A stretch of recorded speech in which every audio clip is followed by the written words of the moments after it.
Coffee sounds fine. Okay. You want some coffee or tea? Tea?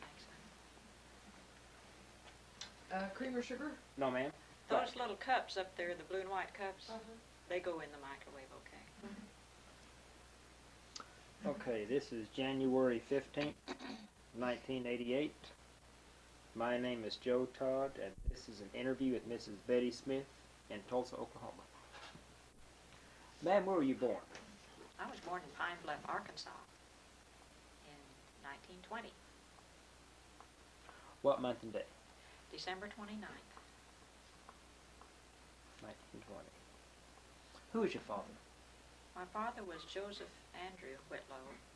He was a Missourian, and he moved with his family to Oklahoma from Arkansas when I was 3 years old.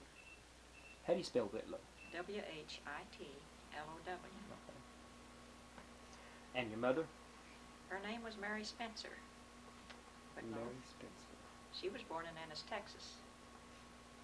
And she did come with her family to Oklahoma when she was a girl, and her father was building railroads. And he established the town of Yukon, which is very close to Oklahoma City. And a few years ago, my two older brothers and I went to Yukon to do a little investigating, and we found the old red brick schoolhouse where my mother went to school, and the house that my grandfather had built for his family. It's a white two-story frame house, and it's called the White House now. What was his name? His name was Augustus Newton Spencer. Why the name Yukon? That I can't tell you. I don't know how that name was selected. We've never... I can't recall. Were either one of your grandfathers in the Civil War? No. No. Okay, and who were your father's parents? My father's parents were from Missouri. They were, his father was a farmer. There were two other brothers who remained farmers in Colorado, but my father decided to leave the farm, and he put himself through school. He became an electrical engineer, graduated from the University of Missouri. And what were their names? Set this off, I can't remember. Do you edit this thing? Yes, ma'am.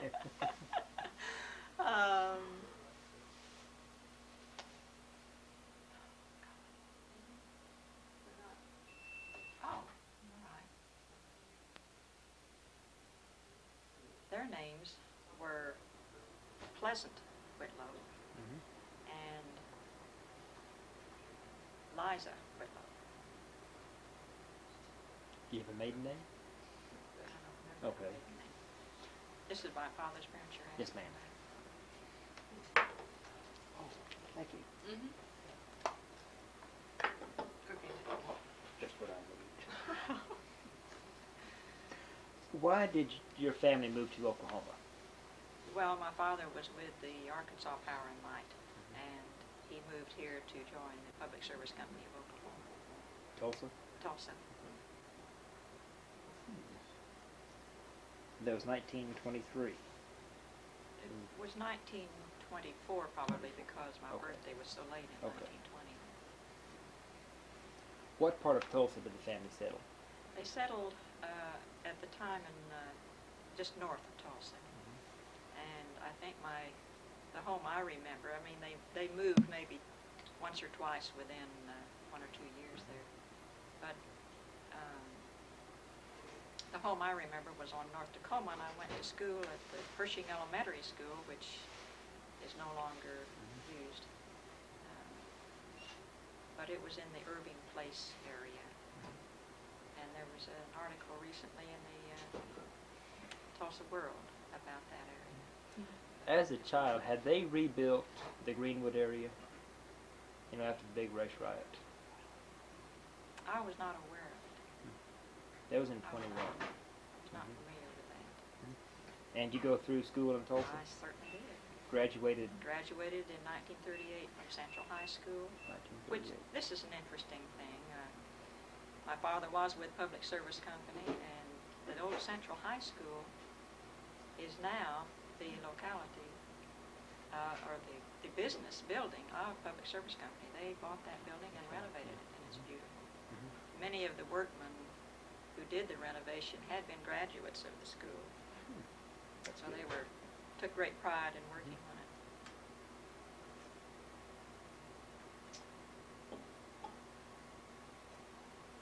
How did the Depression affect you and your family? Well, I was probably around 12 or 13 at the time that I remember it. It did not affect us as much as many people because my father was in a business that was a necessary business. He had a job that was an ongoing thing, and so we did not actually suffer from it as many people did. Do you recall people, the soup lines in Tulsa in those years? No, I do not. We lived in a home on the south side of Tulsa. Actually, when my father built this house, it was outside the city limits, but shortly after that they took us in. Okay. After high school, After high school, what'd you do? I went to Girls Junior College, Stevens College in Columbia, Missouri. My parents had lived there for a while. After they were first married, and they both attended the University of Missouri, which is located there. Then after Stevens, I came back to Tulsa and attended the University of Tulsa, graduated there. And it was while I was at the University of Tulsa that the Civil Pilot Training Program came into existence. And I was in the second class that was offered there. And at that time, there were 10% of each class could be women. So there were 20 in this class, and I was one of two who were chosen to be in that class. I applied for it. Would you just describe the civil pilot training class? What type of program was it? Well, it was a government program. The only cost to me was the ground school, which was given by the University of Tulsa, and then a flight school at Old Commercial Airport gave the flying training. It was established to train pilots for possible future service because it was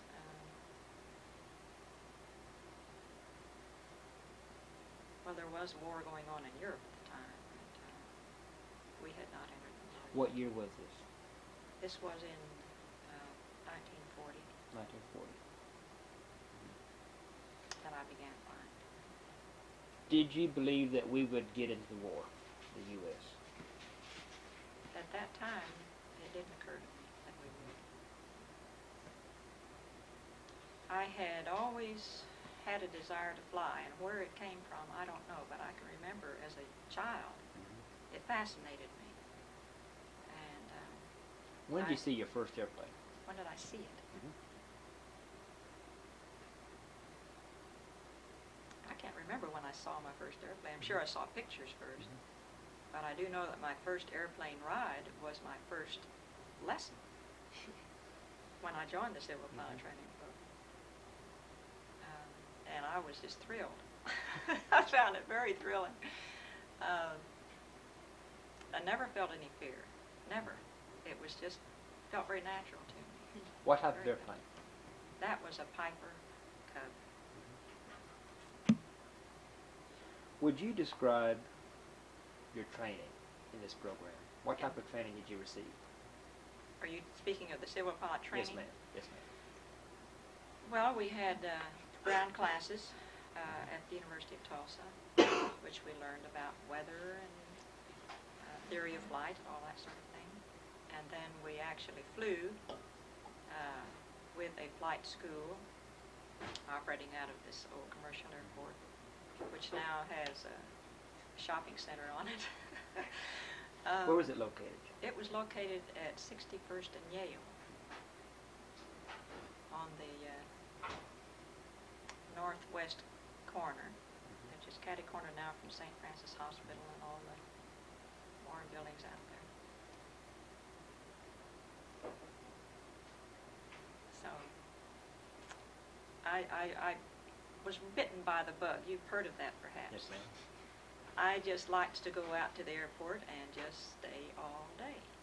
Didn't matter when I was flying or not.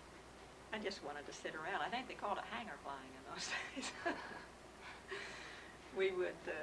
I just liked to go out and just be there and see the planes taking off, or there was just something about it that Well, just fascinated me. What was the criteria to be accepted in the program?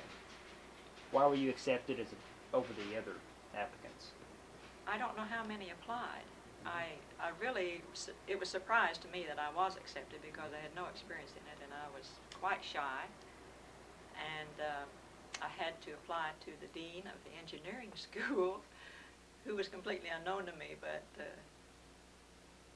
I felt a little intimidated because of my shyness, and here was this very important person interviewing me.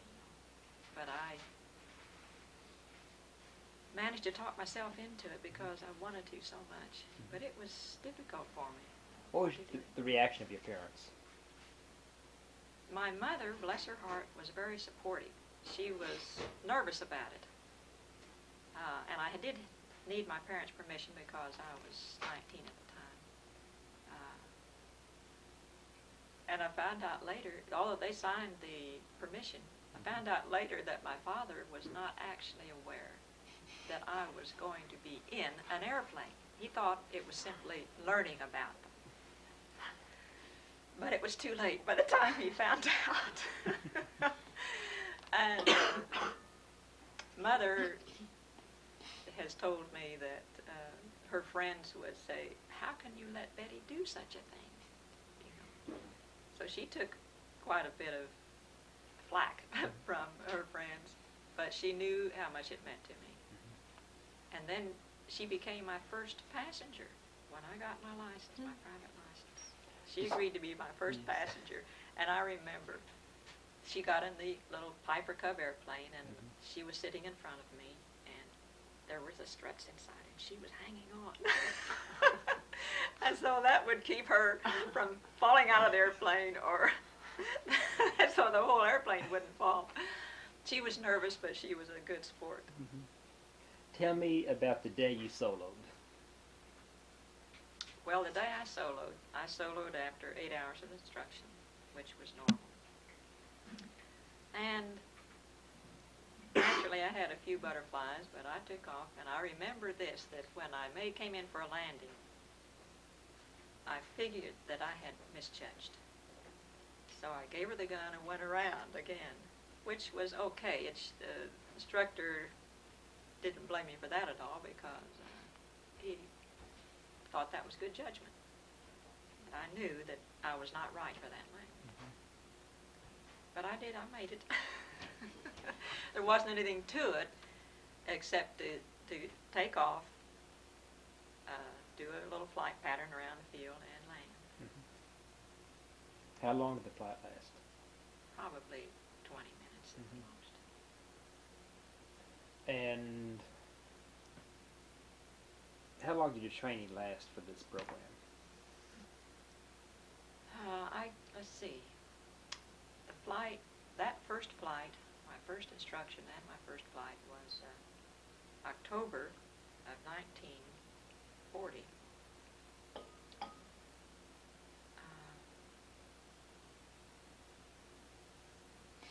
I believe I got my license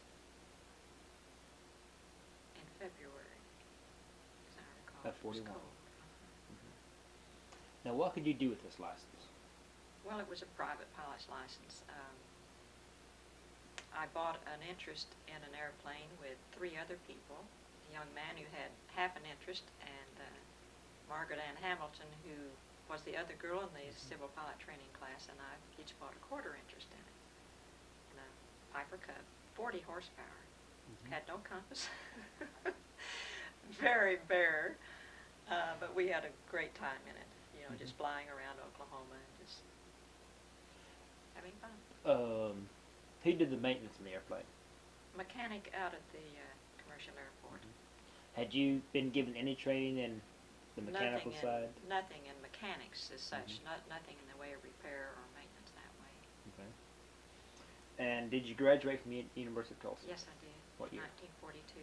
1942. What was your reaction on December 7th? Pearl Harbor Day.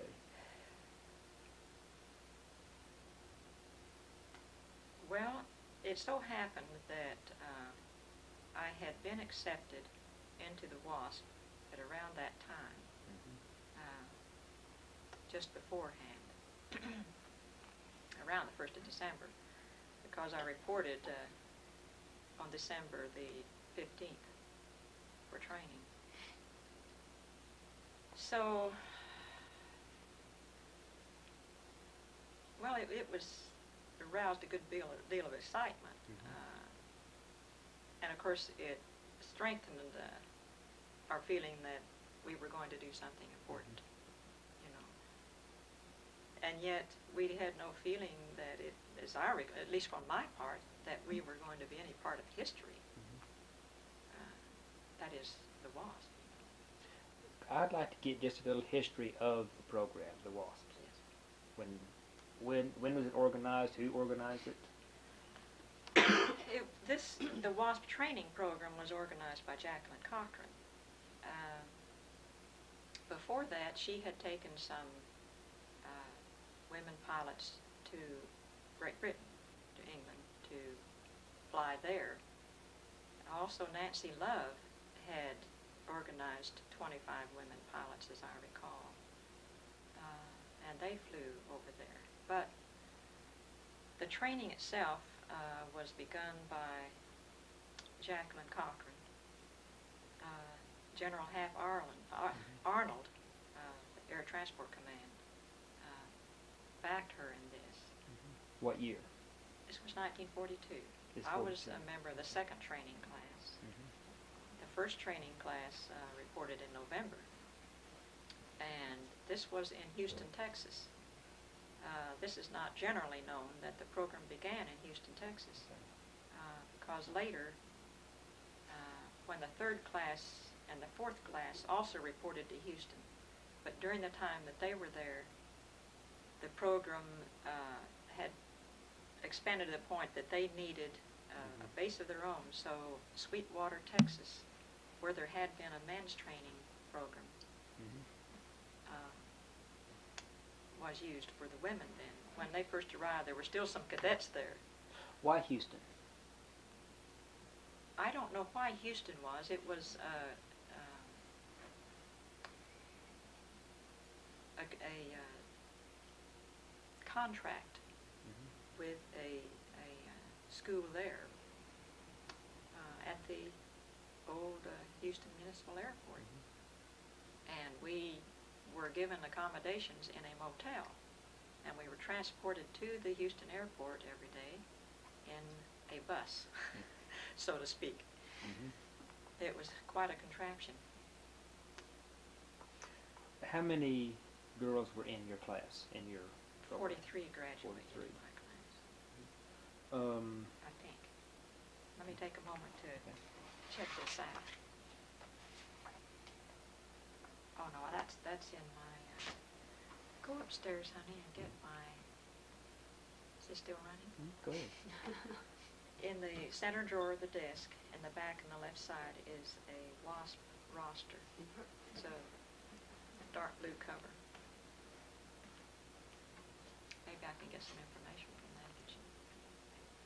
When did you first become aware of the WASP program?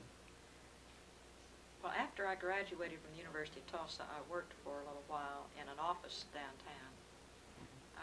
But I'm basically an outdoor type person. And Margaret Ann Hamilton, who was also in the civil pilot training class with me, had learned of the WASP program in some way, and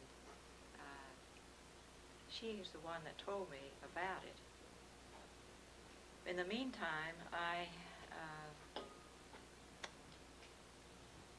Douglas Aircraft had opened a modification plant out at the Tulsa Municipal Airport.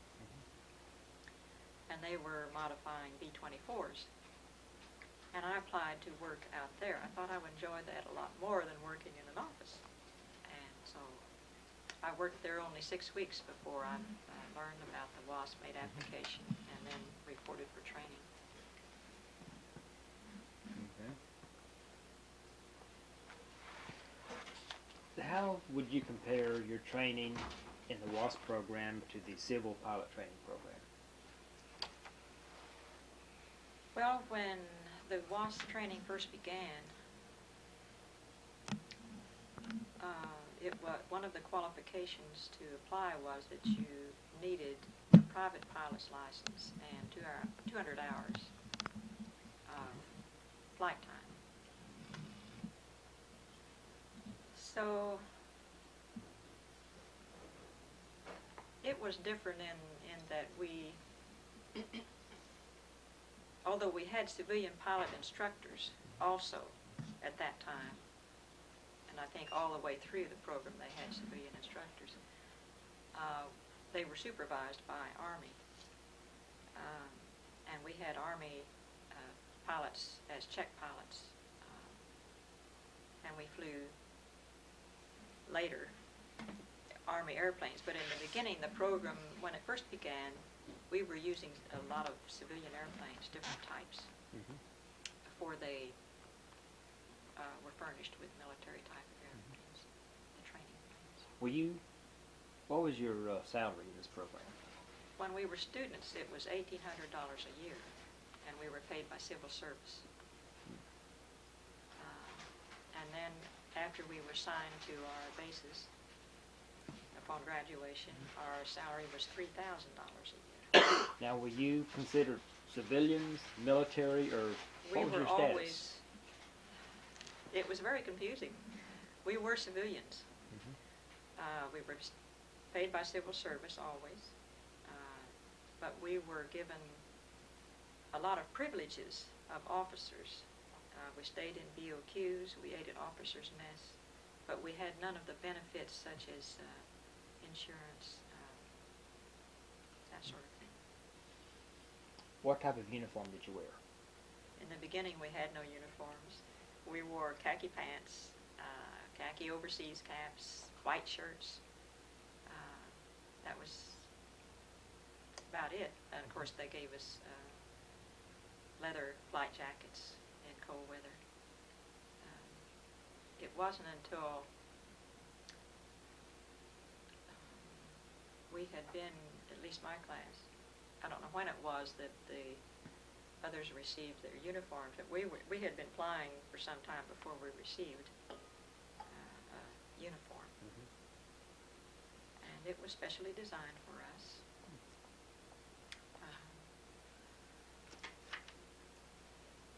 I can't remember who the designer was. It was a fashion designer that designed these. Perhaps one of the other WASP that you'll be interviewing will remember. You have a photograph of the I uniform? have a photograph here of me in my uniform.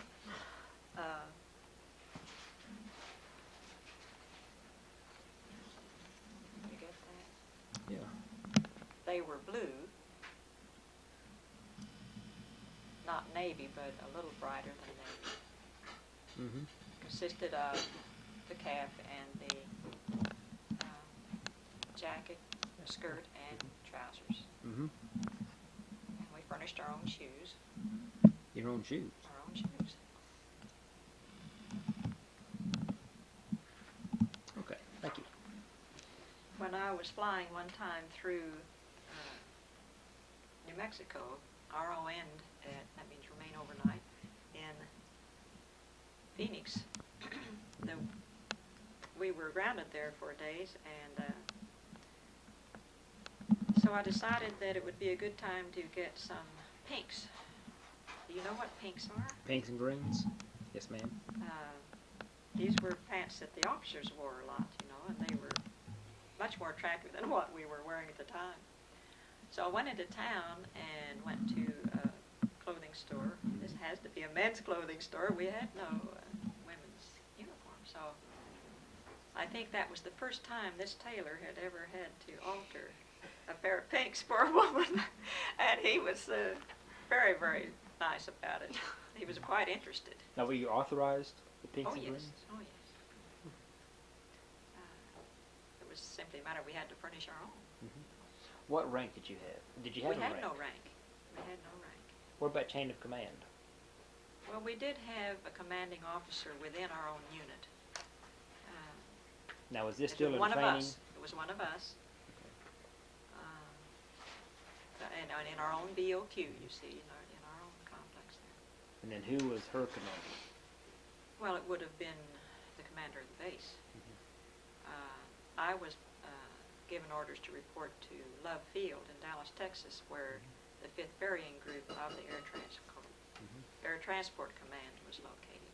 So I remained in the ferrying division throughout my service. Okay, how many different divisions were there within the WASPs? Well, some reported to tow target. Some, which was not a popular service, but they did a very fine job. Now, what was Tow their target. duty? Beg pardon? What was their duty? It was to fly the airplanes that were towing these sleeves, targets. The air passed through them. And this was for the artillery gunners to practice their target shooting. And it was a little bit dangerous. In fact, I'm sure those girls would say it was very dangerous. But they did a very fine job. They were commended for that.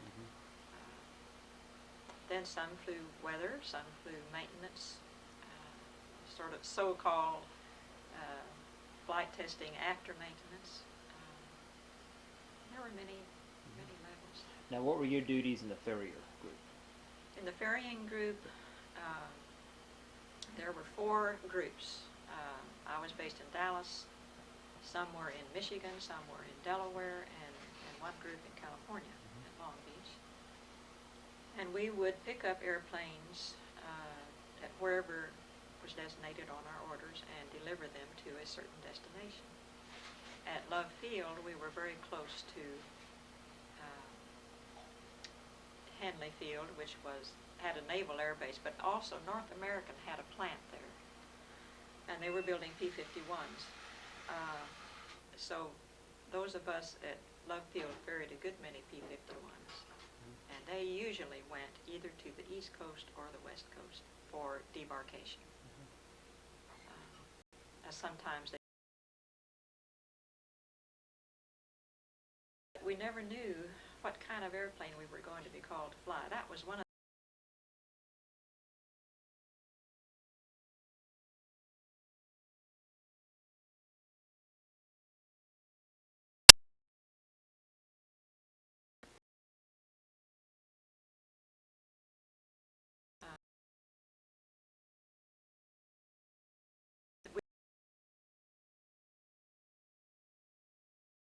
we had delivered to take a plane from somewhere in their area to another base. So we may not see our home base for some time. But if there were no orders to deliver another plane after we had delivered the first one, then we took commercial airlines home as a rule. And we were not looked upon favorably by a good many civilians for that reason, because we had priority on these flights, and we bumped a good many people, including government officials, senators yet. But the idea was to get us back to base so we could take out more airplanes. Where did you ferry most of the airplanes? Most of the airplanes that I flew, if they were trainers, they went to a training base. Could be primary, basic, or advanced training base, or they were delivered to Newark, which was the point of debarkation for the Atlantic Theater, or to Long Beach, which was for the Pacific. Now, where did you pick up most of the airplanes? The P-51s I picked up mostly at near Love Field, near Dallas. There were a lot ferried out of Long Beach too, where there was a WASP group. And then I ferried several P-47s because when I went to the East Coast with a P-51, then I would pick up a P-47 there, which were made on Long Island, and take them somewhere else. Let me ask, how did you receive your orders to ferry an airplane? Was it written, verbal? It was written. Okay. I still have quite a number of those copies. Now, when you receive your orders, would you describe the whole process? Receiving the orders, getting the airplane, delivering Well, we them? receive our orders, and then say we went over to Henley Field to pick up the airplane. We were transported over there from our base, usually in a Jeep. And we presented our orders to the operations officer there, and we would assign the airplane. We knew the number of the airplane was on the order, the type of airplane, the number of the airplane, where to pick it up, where it was to go. And all the names of the persons. There could be several names on that order if there were several planes to go. And that was the way it was done. So you And then received the airplane. when we landed, then we reported to the operations officer at that field. What was your favorite airplane to fly while you were ferried? I had two. Probably the P-51 was the favorite. I had more hours in it, and it was a very neat airplane. The P-47 was my next favorite. It was quite different from the P-51. Before we were allowed to fly the what they called the pursuit, the fighters in those days, we were sent to what they called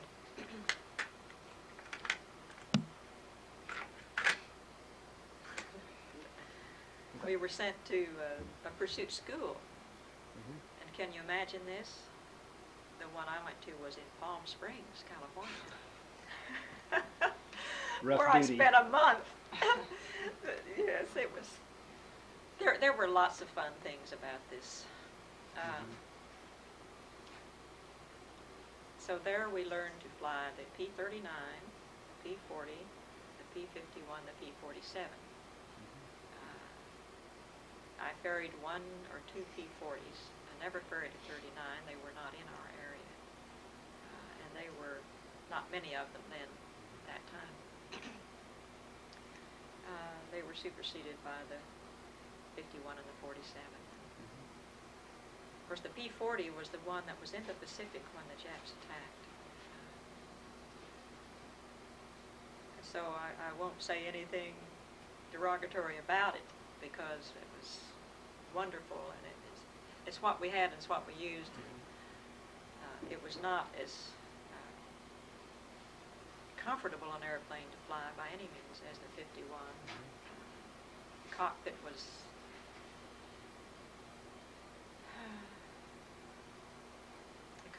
not comfortable, we'll say. The P-15 was much neater, and the 47 was much larger. It just seemed cavernous compared to the other fighters, and it was very heavy, and but just felt so good and so solid that when you landed that P-47, you knew it was on the ground for good. It wasn't going to hop around on you. So you only flew the Pursuit series? Oh no, I ferried quite a few smaller aircraft. I flew, one of my most entrancing experiences was flying a Stearman biplane over the Rockies. I took it out of Dallas to Blythe, California. No, it was on beyond Blythe. It was Ontario, I believe. Blythe was one of our checkpoints. but Ontario had a naval primary training school there, and I took the airplane there. But getting up high enough to get over those Rockies took quite a while. But it was fun. It's an open cockpit plane, you know. And, it was just. Why were you taking this plane to Ontario? Well, it was to be used as a primary trainer in this naval training school. Ever fly the B-17, B-24 this type? No, I never did. Some of us did. There were a few who did fly. But I did Now, not. what was the object of the WASP program? Why the WASP program? The idea was to train women to fly various flight duties here in the United States to free the men for service overseas. So you did not ferry the airplanes overseas? No, then? we were not. We flew only continental limits in the United States. How many airplanes did you ferry? How many? Yes, ma'am. I never totaled that up as to how many. I really don't know. When did you ferry your first airplane? Well, I'd have to get out my logbook. But it was shortly after arriving at Love Field. And when did you arrive at Love Field? Arrived at Love Field, let's see, I graduated from the WASP on May 28th. I think I was required to report in June. Of 42? We had a little time off there, and I remember coming home here in Tulsa, spending some time.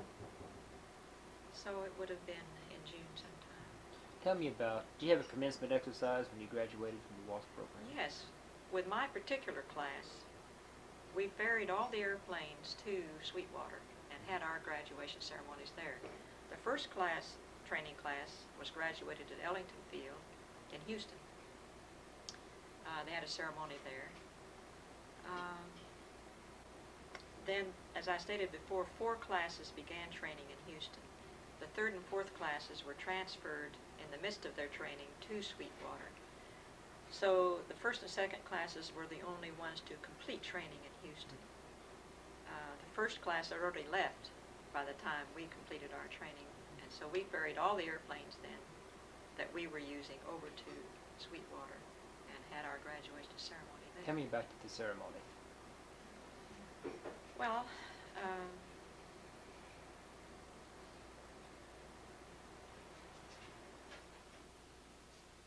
it was, I remember that we marched some. There were speakers, you know, there was Jacqueline Cochran, naturally, it was her baby, so to speak. And then there were various Army personnel there who spoke and handed us our diplomas. It was just not too different a kind of a graduation ceremony from any. Were you nervous when you ferried your first airplane?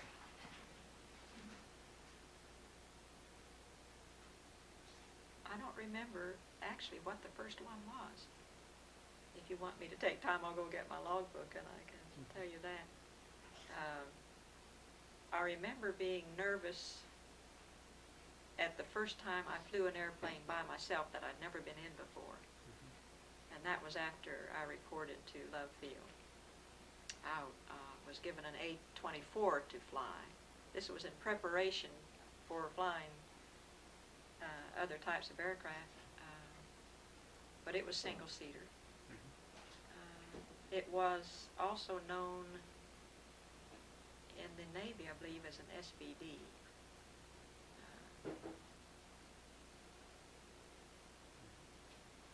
It was sort of a little more advanced than the AT-6,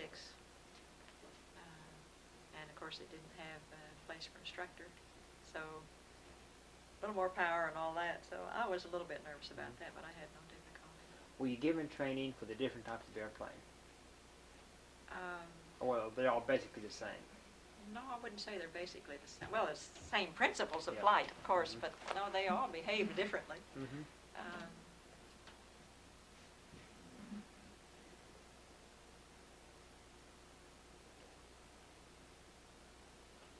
it was, I think we became accustomed to getting into different types. That happened in training because we were flying, in my class, we were flying several different types of civilian aircraft before we received any military aircraft.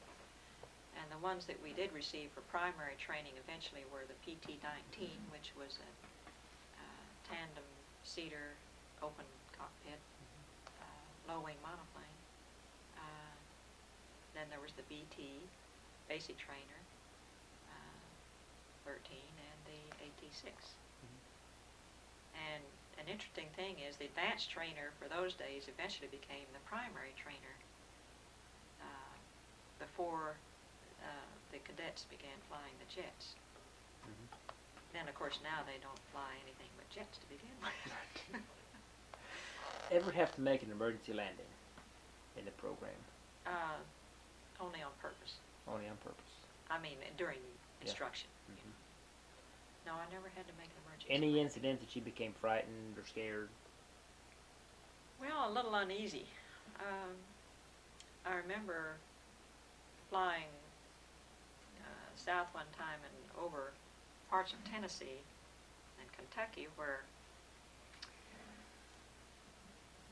there seemed to be nothing but forest and hills. Forest and hills. No checkpoints.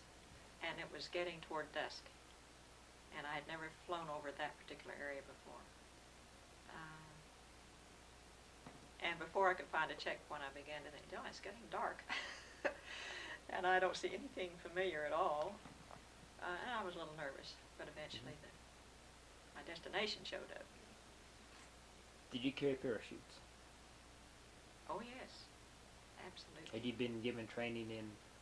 We didn't ever have to fold them, pack them. We never had to experiment using them. We never made any jumps. And if you did make a jump? No, never made a jump. But we were required to wear parachutes all the time. This was the seat pack type parachute. So we always had that with us. What's There your was- fondest? Oh, go ahead. I'm sorry. Well, there was another time when I must have been daydreaming. I ran out of gas in a P-51 on one tank. But I had the other tank. I just wasn't paying attention. I was just enjoying myself up there. But when the engine quit, I moved very fast. Propeller was still moving, so I switched the other tank in time for the engine to catch again. But I learned a lesson. What's your fondest memory of the WASP program?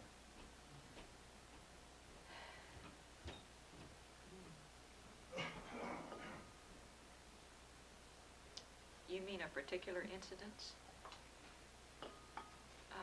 Whatever.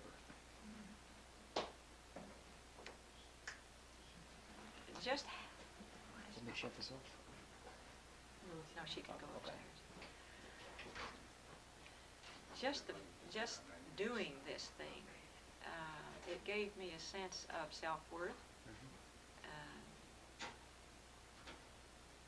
We didn't realize at the time, at least I didn't, that we were doing anything really momentous. It was just something that we loved doing. We loved flying, and we felt that we were making some contribution to our country.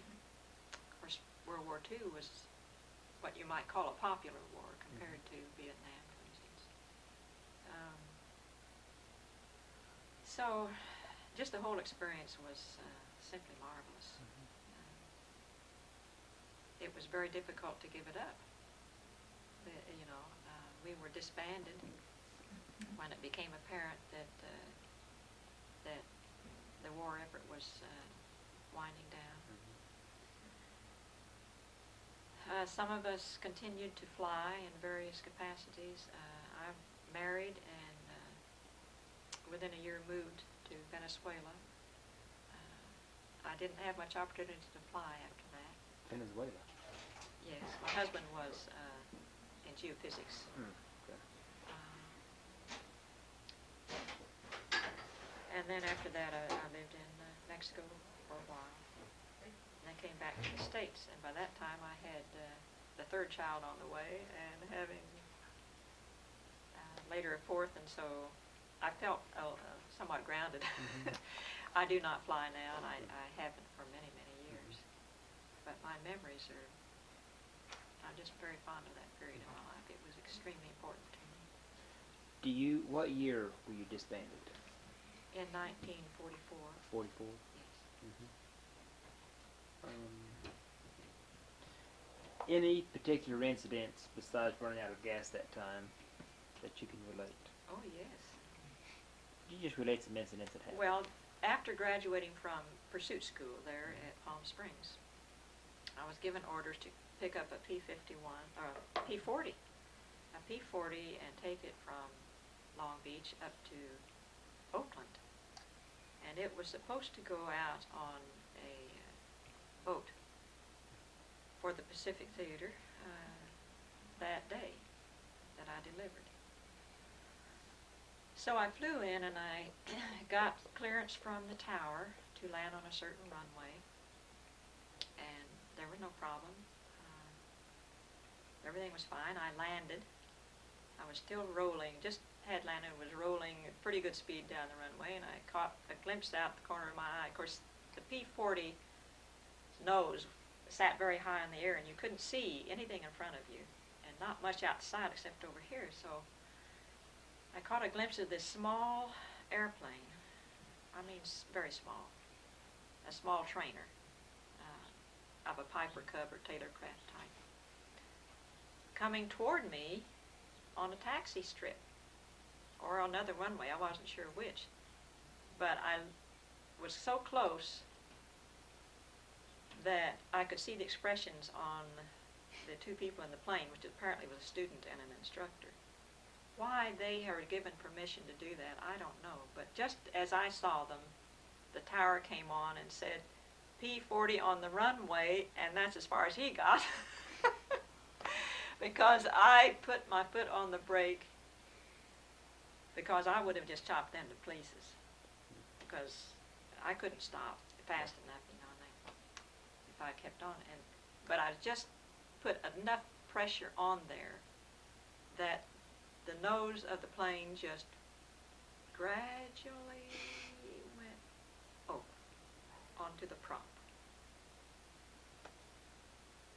And I was furious. My first pursuit I had ferried.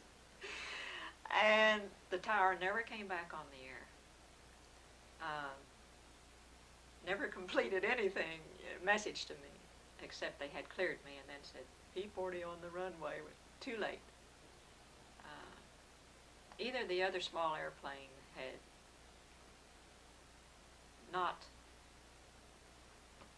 seen me or had been given a green light mistakenly or something. I don't know. They had no radio. But at any rate, that was most disappointing. Most disappointing. So you said the nose went over? Went over, and the prop, one blade was bent slightly, so the airplane had to be repaired before it could be sent out, you see. And that hurt me. Yeah. What was the upshot of that incident? Anything? No, I was not blamed in any way. The fire truck came out right away, but I didn't even think about fire too soon. I was just too angry. But I held my tongue. I almost went up to the tower to give them a piece of my tongue, but I didn't. What did you have any contact with the military men, the pilots in the military? Ever have any contact with them? Oh, indeed. What was their reaction to the WASP? Well, the ferry pilots, most of them accepted us quite well. Some were very buddy-buddy. We just had a good time when we were on the same flights or something. It gave us a little company to have if we were weathered in or something like that, you know, we could play cards or whatever. Occasionally, we'd run into one that was just livid with anger that we were, you know, very, very jealous. A woman doing something? Oh, yes. Oh, yes.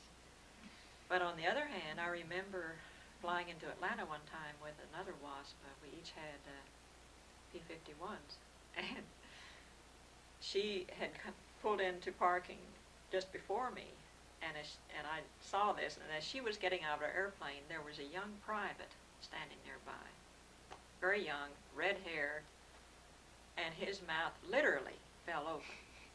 He was so astounded because this was Betty Jane Bachman, and she was one of my buddies. We'd gone through training together. She was about 5'2", very pert, very pretty. And when she got out of the airplane, he could not believe it. And he tailed her the rest of the day. As long as we were there, he could not stay away from her. It was really funny. But there were some really light moments. You know. I'm sure a lot of people think it was a very glamorous thing we were doing, and possibly it was in a lot of ways, but there was a lot of grime to it too. Being away from the base and wearing the same clothes day after day, and coming home maybe at 2 or 3 a.m. and having to shampoo your hair and get ready for the next day and all that. How long would a trip take from the time you left Love Field until you returned to Love Field? Well, it depends on the weather, and whether we were getting another order from wherever we delivered that plane. We were often weathered in because our requirements were quite high. The object was to get the airplane there safely. So we could not fly instrument. We had higher ceilings than most would have had, that sort of thing. We had to land an hour before sunset, that sort of thing, you know. So it was very iffy as to when we would arrive anywhere or how long we'd be gone. Sometimes it was just in and out, out one day and in the next. Were you ever, in the back of your mind, had the idea that the Germans and Japanese would come over and attack this country? I don't recall having that thought, no. Everything seemed to be geared for going over there, or over there. I believe there was 2 incidents where the Japanese attacked the West Coast. I think it was submarines mainly. That was a scare, the submarines off the coast. Well, there was one actual attack. I think they destroyed some oil tanks. Is that right? Yeah, down by San Diego or somewhere. You know, I do not know about that. That was hushed up. Oh. Because they were afraid. I think the object was the morale factor. Yes. The Japanese attacked the West Coast. It was hushed up so it wouldn't get out. Probably was wise. Yeah. Yes. Whenever you came home, were you allowed to come home on leave to Tulsa? Yeah, my longest time here was after graduation. And then I came through Tulsa one time with a flight. What was the reaction of the local population to the WASP? I don't know. I wasn't here at the time it was going on. I'm sure Mother was very proud of what I was doing. Do you know your parents' attitude during this time? Well, I had 2 older brothers, and they were also in service. One in Pacific Theater and one in the Atlantic Theater.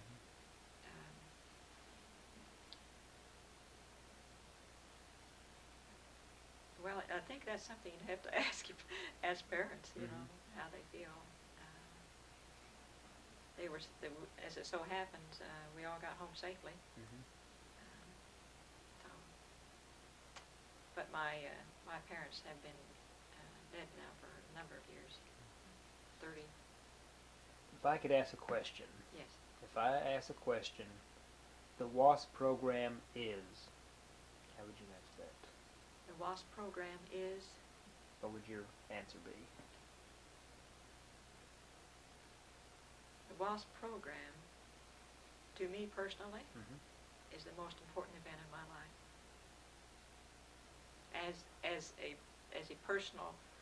As a period of personal growth and enjoyment, the feeling that I was doing something worthwhile.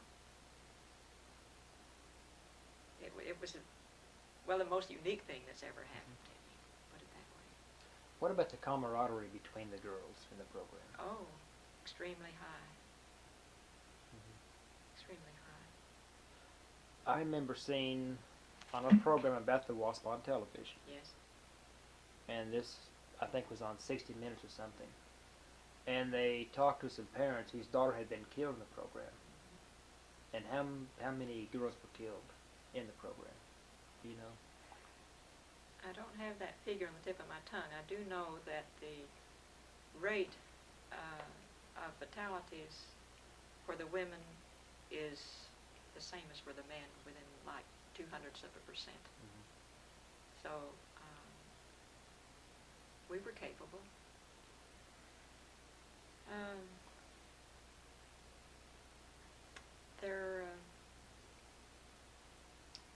There were a few killed in training, a few killed in service after training. Some definitely was because of the condition of the airplane. Mm-hmm. What I don't know a lot about the tow target division, except that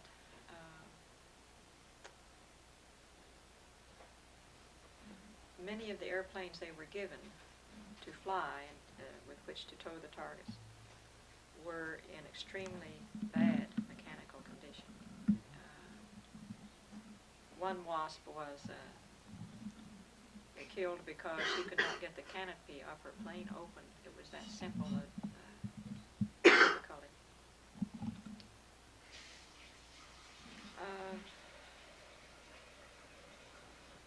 And the mechanics, they knew this, but they were not given the parts.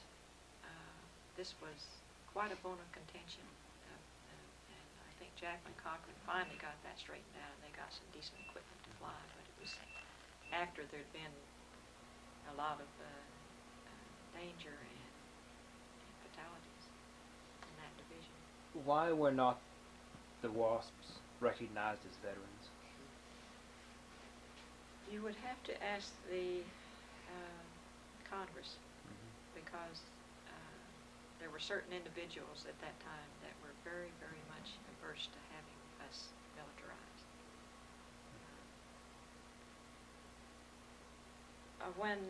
After so many years, and it's been just a few years now that we have been given honorary discharges and accepted as being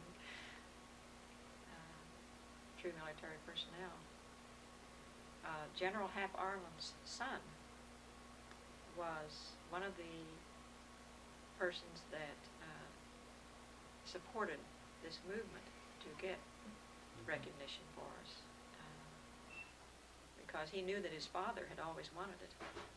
His father was the commanding general of the Air Transport Command, and he had always wanted us to be militarized, but Congress would not agree. So it took the efforts of him and certain other senators, as well as a good many WASPs in that area and otherwise, that in the Washington area. How many WASPs were there totally, do you know, in the program? I think slightly over 1,000. Oh, I know I was going to ask. What does WASP stand for? WASP is Women's Air Force Service Pilot. We have thought of everything, Women's Air Support Program, Women's Air Safety Program, and no one knew what WASP stood for. Women's Air Force Service Pilots. At that time, there were 3 divisions of the services, you know, Army, Navy, Marines, and we were Army Air Force.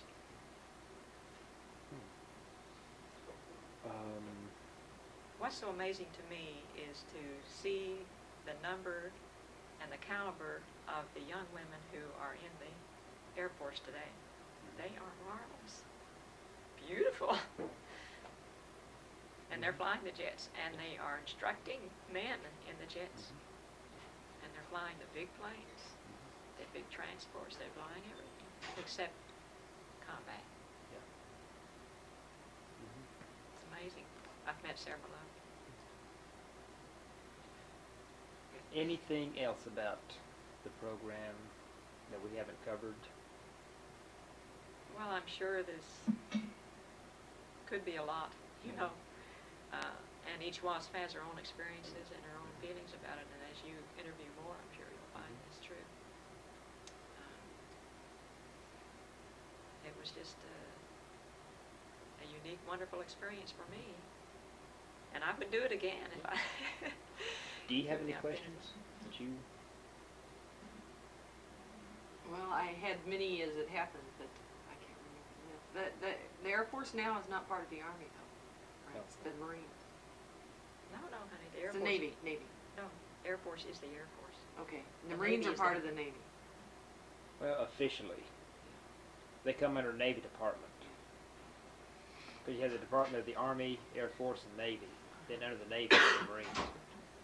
If you call a Marine a Navy person, you have a fire on your hands. I found it the hard way. I find it amazing that the women, it must have been the women who entered that program had the special desire to fly and to do these things. And they must have come up against incredible discrimination, but didn't recognize it as that. They were there to do what they wanted to do and to help. And it wasn't so recognized at that time, discrimination. And I find that hard to come to grips with. And then it took so long to be recognized. And as my mother explained to me one time, by the time she was recognized, it was too late. She didn't want the GI Bill. You know, she had a house. She didn't need the GI Bill to buy a house or to go to school, because it was too late for that. And those are things you can't replace. Would you describe the photographs that you have? Oh, well, I've shown you this one of me in my uniform. This one was an official photo, and it was of me in an AT-6. And obviously there was a lot of wind that day. It was either prop wash or wind.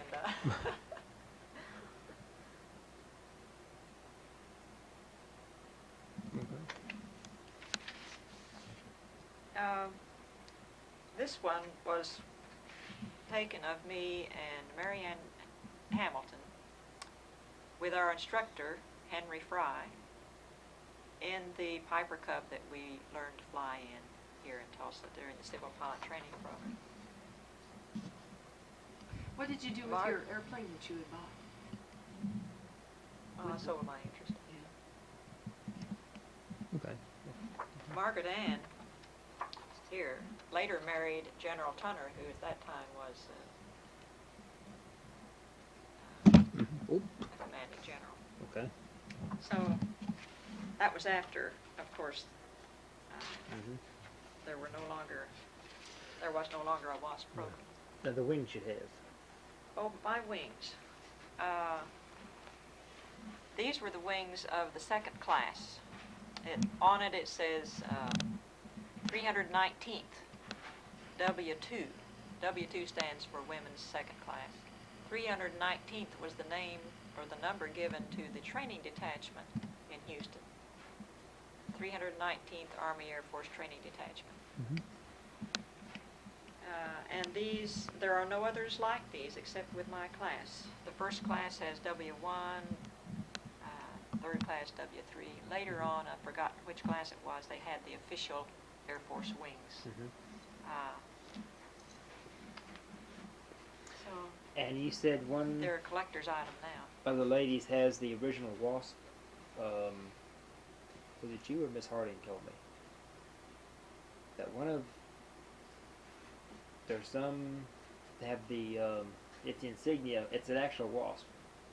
No, it's designed by Walt Disney. That? Oh, you're talking about Fifanella? Our emblem? Oh yeah, okay. Yes. This is called Fifanella. And Fifanella was designed by Walt Disney. Mm-hmm. And it's the 319th AAFTD. Mm-hmm. And it has it's just unique to us. Mm-hmm. It's not used in any other way except with the WASP. That's good. Mm-hmm. Oh, we have pins made of that, you know. I have a T-shirt. Oh, I gave Susie and my other daughter went with me to a reunion 3 years ago, almost 4, I guess, in San Diego, and That was interesting. That was interesting for them. They hadn't been around it or anything, around any of my WASP cohorts. How many of the WASP are in Oklahoma? I'm not still on this, am I? Oh, I am? Well, may I get out my specs here? Sure. And I will tell you a few things here. Well, let's see. Shall we count them? They're scattered all over the state.